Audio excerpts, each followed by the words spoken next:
Hi, my name is Michelle. I'm 41. I've got 2 kids. I'm married and have a very crazy Great Dane. And for the past 8 years, I've been living with something called dysautonomia. Prior to 2006, I was working, completing my doctorate, raising my kids, living life like normal. And suddenly I collapsed at work. And since that time, I've been getting increasingly unwell.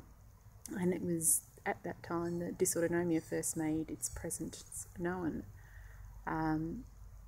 Dysautonomia is sort of an umbrella term for a collection of disorders that affect the autonomic nervous system, which is the body's autopilot. So it controls things like your heart rate, your blood pressure, your body temperature, all the sorts of things that you don't really think about as processes in your body. So even digestion and the way your pupils react to light is actually part of the autonomic nervous system.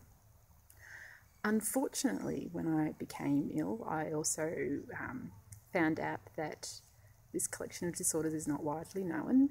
In fact, having worked in neurology and studied it, I still had no idea. I knew that there were autonomic components to other disorders, but not the collection of disorders which I'm dealing with now. In fact, the first few doctors I went to see were quite dismissive and also suggested that I was just pretty much a neurotic woman. Needless to say, I didn't go back to them. I did have an excellent GP, and I've been actually blessed. The last couple of GPs I've had have been fantastic and very supportive, and because of them, I'm in the position I am in now. But after seeing the specialists who were dismissive, I, just by luck, found my current cardiologist, who I've been with for 6-7 years now, who was able to correctly identify what was going on with me and to tell me that, in fact, there was a disorder I was living with and that I wasn't crazy, as one of the earlier doctors had basically suggested.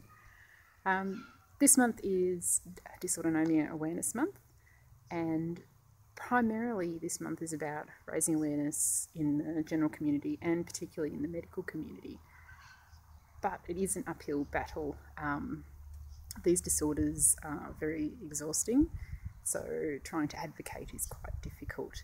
For example, patients are living with things like nausea and vomiting, gastric disturbance, passing out, seizures, a whole collection of very unpleasant issues to deal with, and trying to advocate on top of that can be quite difficult. So this past year, I have been trying to raise funds for the Baker Institute here in Melbourne. The Baker Institute has something called the Greg Page Fund for Orthostatic Intolerance, which is a form of dysautonomia. Greg Page, you might remember, was the Yellow Wiggle, and he lent his name to this particular fundraiser. So I've been wearing a pair of very sparkly heels to every single medical appointment for the past 10 months now, to raise awareness, because if you rock up to an appointment in a pair of sky-high red sparkly heels, it does tend to get people's attention, but also to raise money for research here in Australia. We need far more research into this. Currently, treatment is symptom management only. There are no cures at all. It can be quite incredibly debilitating. There are some patients who do seemingly grow out of their form of dysautonomia, but there are a large percentage of us who continue to live with it for the rest of our lives, sometimes in a chronic sort of level condition. Some people have good patches and bad patches, sort of like a bit like relapsing remitting in MS, and others have a progressive form. And symptoms can range from quite mild, really, right up to being fatal in some forms of the disorder. Thankfully, I don't have one of those. But there are a lot of people also who have widespread autonomic dysfunction, amongst other things, but they don't actually fit into any diagnostic category currently, and I'm one of those people. I'm as yet to find my category or subtype of dysautonomia. So I have widespread autonomic dysfunction, even just sitting here, particularly in the sunshine, I can feel my blood pressure starting to drop, getting a bit vague. But yes, after 8 years of numerous tests, I still don't know exactly what type I have. And I have other neurological symptoms developing as well. And it's not uncommon for many patients to have other disorders that they're dealing with on top of the autonomic disorders. But we do need, as I said, desperately more research funds and more research to find out the causes, which are many and varied. And a cure would be lovely, but even better treatment options. In the past 8 years that I've been sick, there really have not been huge advances as far as treatment goes. A lot of the drugs that I was using back in 2006, I'm still using today. That's not uncommon for a lot of patients. There's a sort of a collection of pills that people use, but there has been only a couple more coming through of late.